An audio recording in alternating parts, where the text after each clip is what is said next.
What's your favorite holiday, Jen? I think mine is Halloween. Yeah, I agree. But second to that, I feel like it's the most underrated holiday, Thanksgiving. Dude, actually, yeah, I think I love Thanksgiving because I just love the food. I'm such a big back. I love the food. Yeah.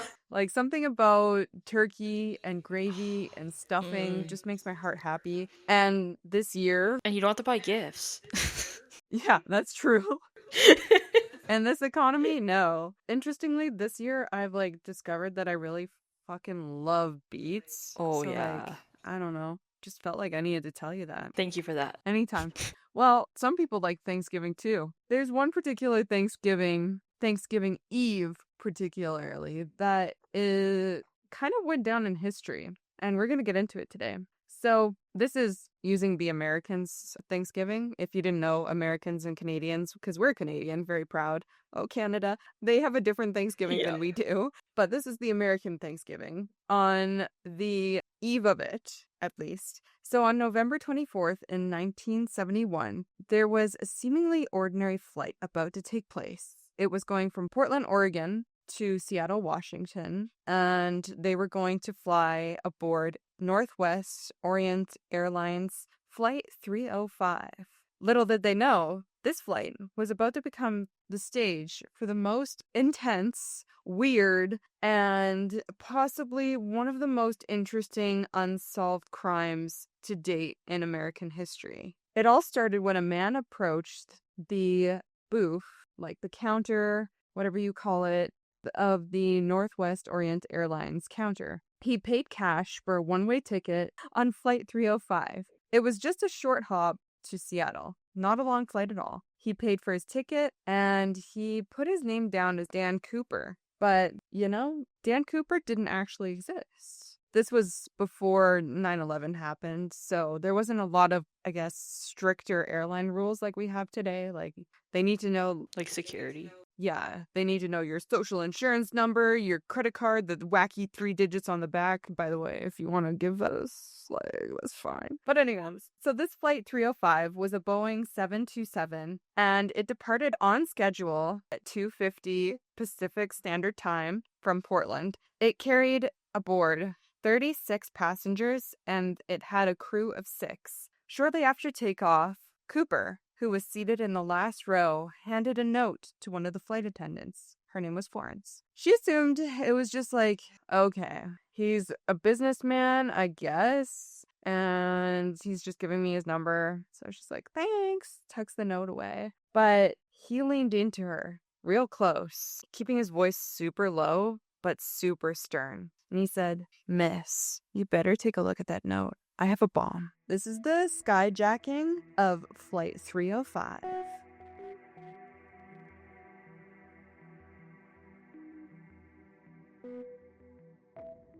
Hi, and welcome to the Decomposing Fire podcast. We're excited to have you with us as we delve into some truly intriguing and occasionally disturbing true crime cases. Today, we're going to be doing a bit of a mini episode, so this one won't be as long as some of our deep dives into cults or serial killers or deep crime episodes. This one is just kind of a more lighter-hearted true crime case. That's not to say if you're afraid of or have any trauma with, skyjackings or anything of the like, this might be triggering. But other than that, it should be pretty good. And there's no cults, so A+. As always, if you want to contribute to the discussion, if you're one of our YouTube listeners, we have the comment section. But you're also more than welcome to make case suggestions in our Google Drive, Google Sheet form. Yes, that's the word. But with that being said, let's get into it. On that fateful afternoon, a man who identified himself as Dan Cooper sauntered up to the flight counter in Portland, and eyewitnesses later described Cooper, in quotations, as a average white male in his mid-40s. He was approximately 5 feet 10 inches, or about 6 feet tall. He weighed between 170 to 180 pounds, and they say he possessed an olive complexion with dark hair and brown eyes.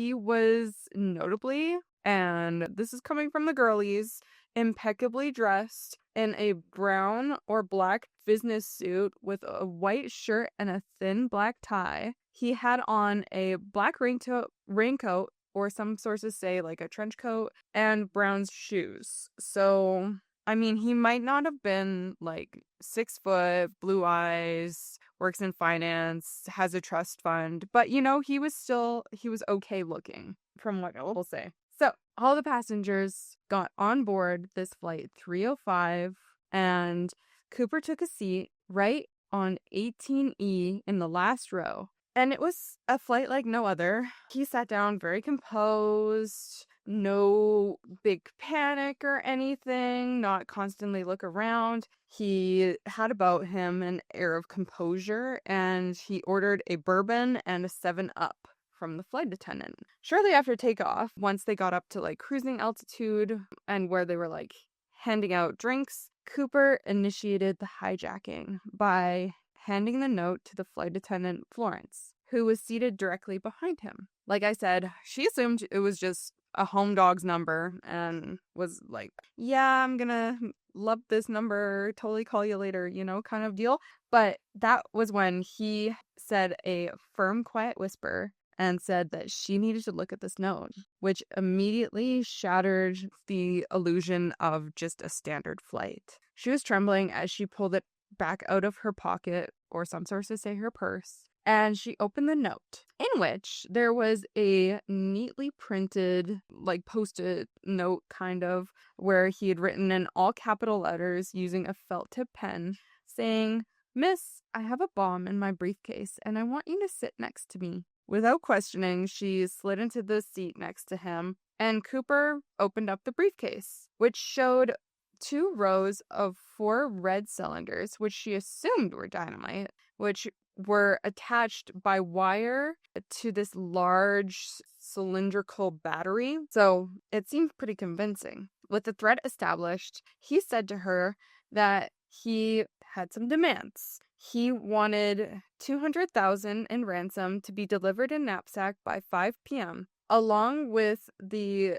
front row parachute and the back row parachute. So he just wanted all the parachutes. And I mean, he asked for American currency, but with him asking for so many parachutes, they were like, okay, so he's gonna take a hostage on these parachutes. They didn't really know what his move was, to be honest. But so Captain Scott, the pilot, relayed these demands to the Northwest Flight Operations. Another flight attendant, Tina, then took over as the liaison between Cooper and the flight crew. Cooper made additional demands. Fuel trucks were to meet the plane upon landing in Seattle, and all passengers were to remain seated while the money was brought aboard. The parachutes would be the last items delivered. As Flight 305 circled the airport for approximately 2 hours, it allowed the police department in Seattle and the FBI to assemble the ransom and the parachutes, and I mean, to make further plans, right? Like, where is he going to take this plane? Where's the ransom? Like, they didn't know his next move. So he was still really composed, like, enjoying his time, just sitting down in his chair, like, okay, the flight's taking a really freaking long time. But he was later described as not nervous, and he looked really nice looking, actually. He wasn't cruel or nasty or whacking anyone, like sometimes they do in the movies where there's like, oh my god, there's snakes on a plane and like whacking people with guns, whatever. No, he wasn't doing any of that. He's just sitting down. So later on, because they had time, someone asked him why this flight. And he laughed and said, well, it's not because I have a grudge against your airplane. It's just because, like, I have a grudge. And this statement just kind of leads into further speculation, and we'll get into it, but, like, no one really knows what his true motivations were beyond financial gain. But anyways, that's neither here nor there. At 5:45 p.m., Flight 305 landed Seattle Airport. Cooper instructed Captain Scott to park the aircraft on a partially lit runway, which was away from the main terminal, and he demanded that only one airline representative approach the plane with money and the parachutes via the front door mobile stairs. Ali, Northwest Seattle's operations manager, delivered the ransom of $200,000 in 10,000 unmarked $20 bills, which weighed about 19 pounds. The FBI had microfilmed this. The parachutes were obtained from a local skydiving school and a stunt pilot, so they were pretty kosher. With the money secured, Cooper agreed to release all 36 passengers. As they disembarked, he inspected some of the cash. In a weird moment, one of the flight attendants asked if she could have some of the money, and Cooper actually agreed to this and handed her a packet of bills. She No returned it, way. explaining company policy, like, hey, we can't accept tips. Oh my god, can you imagine? Yeah, and he took back the money. With all the passengers safely offloaded, only Cooper and the 6 crew members remained aboard. One of the flight attendants made 3 trips to retrieve the parachutes, which Cooper dismissed instructions saying he didn't need them. So they were refueling the plane, in which there was a delay, and he started to get impatient, saying, let's get this show on the road. Come on, guys, like, hurry it up. He then issued precise flight directives towards the cockpit crew. He wanted them to take a southeast course towards Mexico City, flying at the minimum airspeed possible without stalling, which was approximately 100 knots, a maximum altitude of 10,000 feet. He also specified that the landing gear must remain deployed and the wing flaps to be lowered to 15 degrees. The cabin was to be unpressurized for the whole flight. The first officer, Radizak, don't know if I pronounced that one right. It's spelled Raczak, informed Cooper that this configuration limited the aircraft's range, which made them need to do a second refueling stop.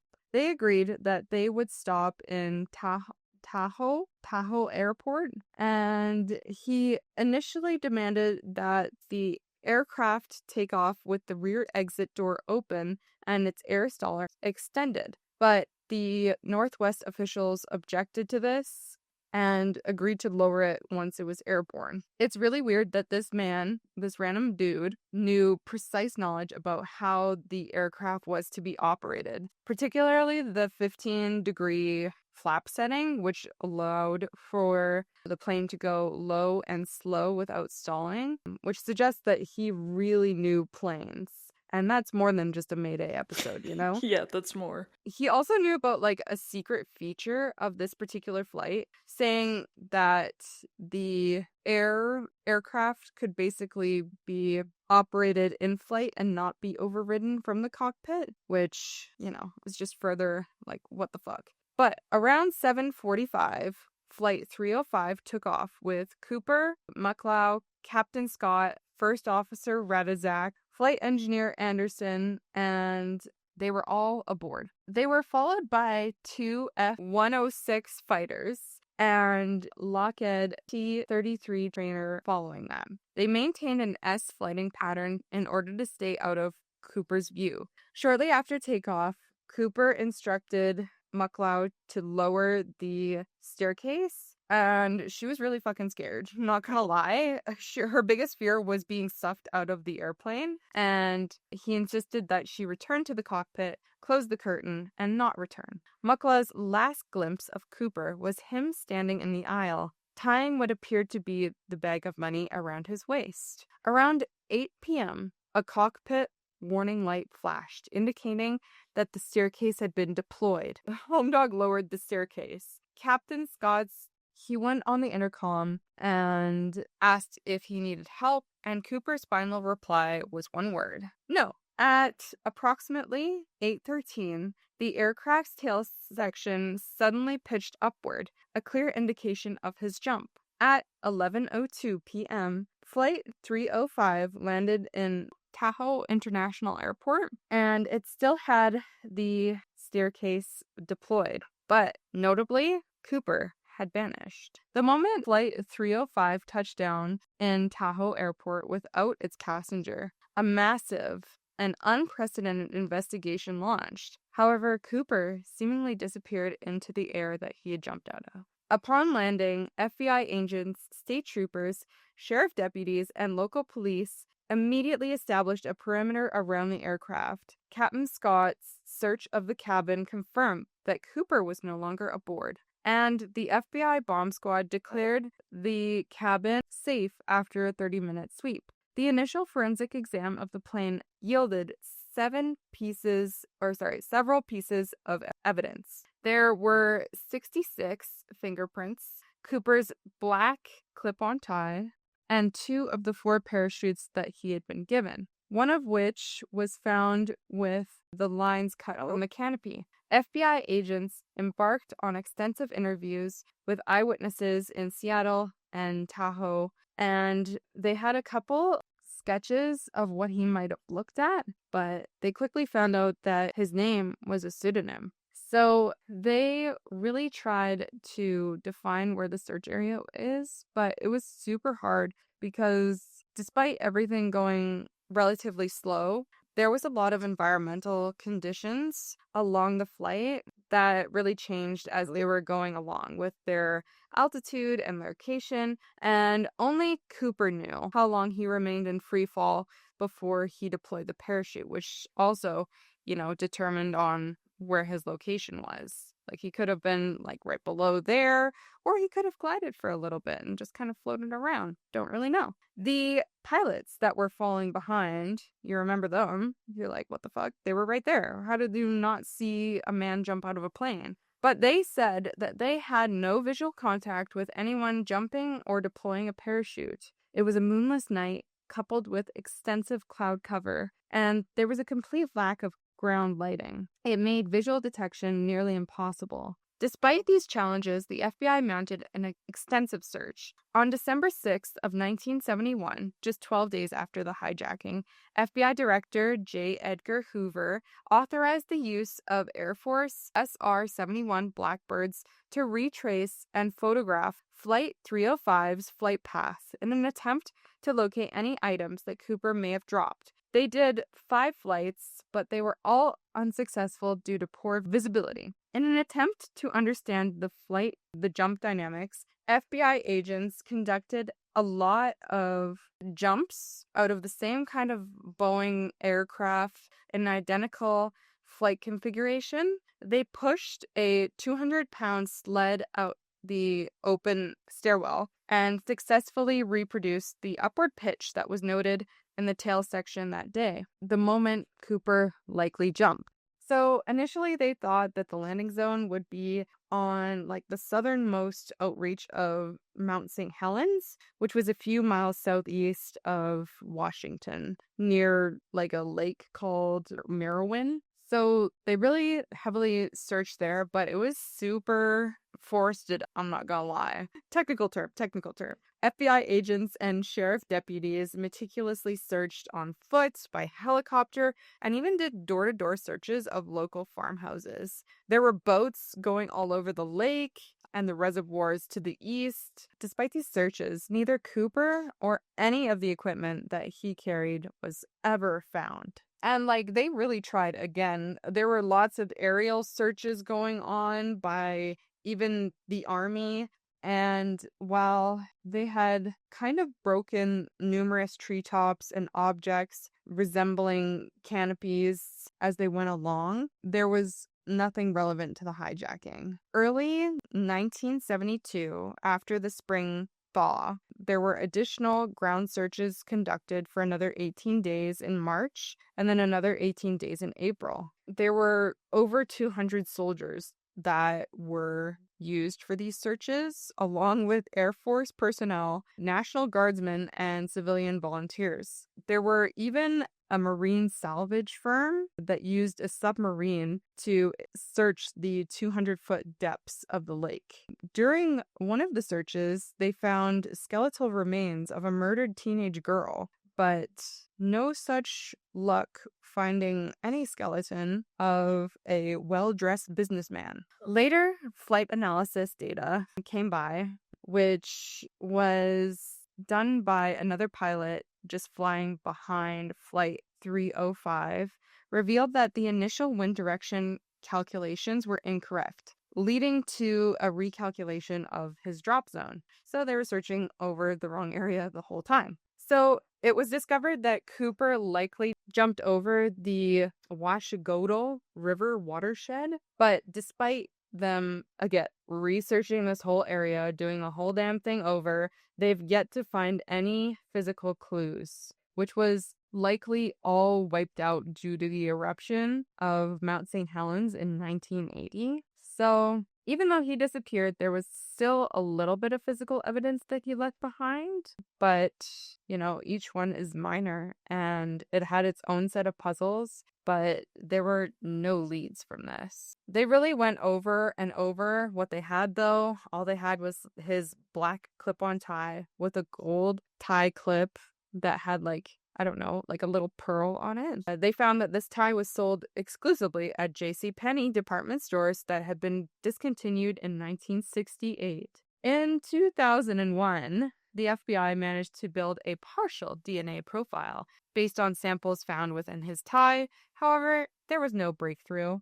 There was another investigation that started in March 2009 when a group of citizen sleuths, they call themselves the Cooper Research Team, CRT, began reinvestigating the case using modern technologies like GPS and satellite. And they found a little bit of new information about the ransom money or the landing zone. They were able to find in the tie that there were Podium spores, likely of pharmaceutical origin, and minute particles of alloyed titanium, bismuth, adamantine, and aluminum, because I don't know how to pronounce the rest of them. The titanium was particularly notable as its use in the 1970s was rare, particularly limited to aircraft fabrication facilities or chemical compound communities. Which is interesting because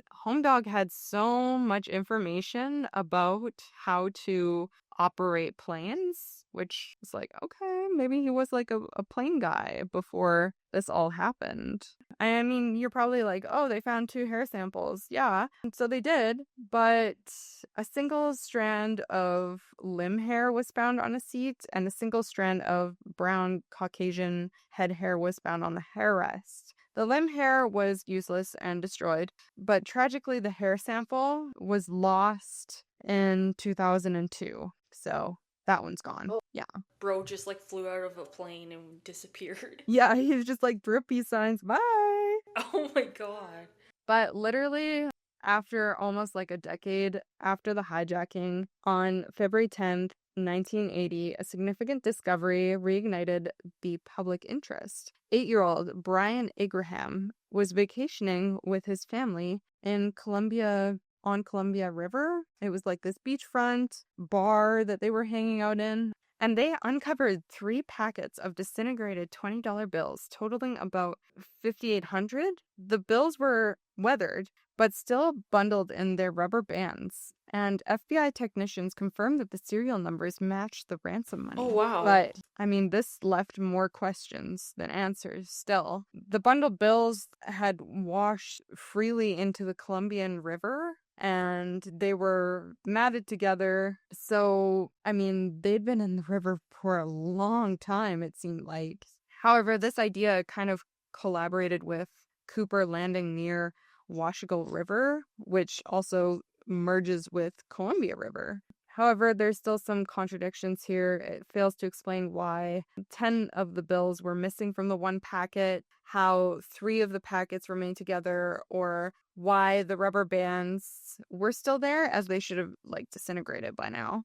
So yeah, just really freaking weird how this money ended up here. And if you're what what happened with the money? The recovered bills were divided between Brian and Northwest's insurer. The FBI retained 14 samples. Brian later sold 15 of the bills in an auction in 2008 for approximately $37,000. This is the only physical evidence from the hijacking that was found outside the aircraft. Even the alias Dane Cooper was looked into, as FBI profilers theorized that it was based off of a fictional character who was a Royal Canadian Air Force test pilot and adventure hero from the popular French-Belgian comic book series. But since these comics were neither translated into English or imported into the US, it was speculated that he would have encountered them, or maybe he was in the military and did like a European tour and fluently spoke French. Literally, no idea. They're just throwing out theories left, right, and center. So, FBI agents are very confused, no doubt. They don't even know if he survived the jump. Cooper didn't have maybe a lot of skydiving experience, literally no idea. He had unsuitable equipment, there was no helmet, he was wearing loafers and a trench coat, and there were extreme conditions. There was extreme wind chill when he jumped at 10,000 feet into the pitch black night and rain into a heavily wooded area, and maybe he didn't know where the fuck he was and he just jumped out and he was lost in the woods. But who knows? But some people say, I think Cooper made it. I think he slept in his own bed that night. It was a clear night. A lot of the country's pretty flat, and he could have just walked out. Furthermore, survival, like copycats, did the same thing in similar or worse conditions, and they were able to make it out of okay. But like I said, no evidence found of anyone being dead other than that one teenage girl. I mean, they have suspects, but everyone's kind of been rooted out. Like, there was this one person named Ted Braden that they were particularly looking into. He was a special forces commando during the Vietnam War, and he had a bunch of log jumps. He was a pioneer of high altitude, low opening jumping techniques, and he would have had classified knowledge of Boeing 727. He also matched the physical description. He was dark complexion, dark hair, athletic build, 46 years old. He smoked cigarettes and he had no discernible accent. His grudge could have been, the CIA blacklisted him after he went AWOL. Maybe he was pissed off about that, but you know what? He had an alibi as a truck driver. So I don't really know. There's another guy named Kenneth Christensen, who was an Army paratrooper. He was 45 years old at the time. He also smoked and drank bourbon. He was pretty consistent with the habits that he had on the flight. And one of the flight attendants, Florence, if you remember her, at the beginning of the case, she found photos of Christensen fit pretty closely to what she remembered the hacker looking to, better than the other suspects the FBI were looking into. But his brother claimed when Christensen made a deathbed confession, saying, "There's something you should know, but I can't tell you." But the FBI said that he was a poor physical match. He was only 5'8" and 180 pounds. He was shorter and thinner than most descriptions. So, rooted him out. Yeah. What? There's a bunch of people, but literally no one matches. They tested some DNA of other guys and they didn't match. So after that, there was a flurry of copycat incidents, which immediately made airports change the way that they operated. Metal detectors became mandatory at airports, which is, we see that every single time now. I'm always patted down. And passengers who pay cash for tickets on the day of departure were subject to additional scrutiny. They made airlines have to search passengers and their bags, which is still upholded till today, and I always lose all my toothpaste on those ones. But they also made some changes to air cracks, and there's peepholes in the cockpits now, which allow flight crews to observe passengers without opening the cockpit door. If you're probably wondering, the imitators were not so successful. There was a guy named Richard who hacked a DC-9 who jumped over Colorado, and he was apprehended later. There was Richard Coy Jr., who also hacked a Boeing 727, but he was later caught and killed after an escape. Very intense. There was Glenn Tripp, who attempted to hijack the same Northwest flight in 1980 and again in 1983, both unsuccessful. He was killed in the later attempt. So he basically lives on as a cult following, kind of. His story has been expressed in countless songs, movies, literature, and he's basically cemented his place in American folklore. There's a lot of novelty shops that popped up selling t-shirts emblazoned with DB Cooper, where are you? Restaurants, bowling alleys in the Pacific Northwest began to hold regularly Cooper-themed promotions to sell tourist souvenirs. And there was an annual Cooper Day celebration held Ariel General Store and Tavern since November 1974. More recently, there's something called CooperCon, which was CooperCon? started in 2018, which gathers enthusiasts and researchers every November in Seattle, Washington, which replace kind of Cooper Days a little bit. Yeah, and it's just a bunch of people getting together for a con. But basically, he'll live on as an enigma in criminal history, and it's a good way to remember Thanksgiving Eve. And yeah, he's definitely living on as a myth legend for over 5 decades. So love that for him. Let us know any thoughts and opinions that you have on today's case. I know I said it was going to be a little bit of a shorter one, but then I got kind of rambling. But yeah, we'll see you in the next episode, maybe at CooperCon. Yeah, bye.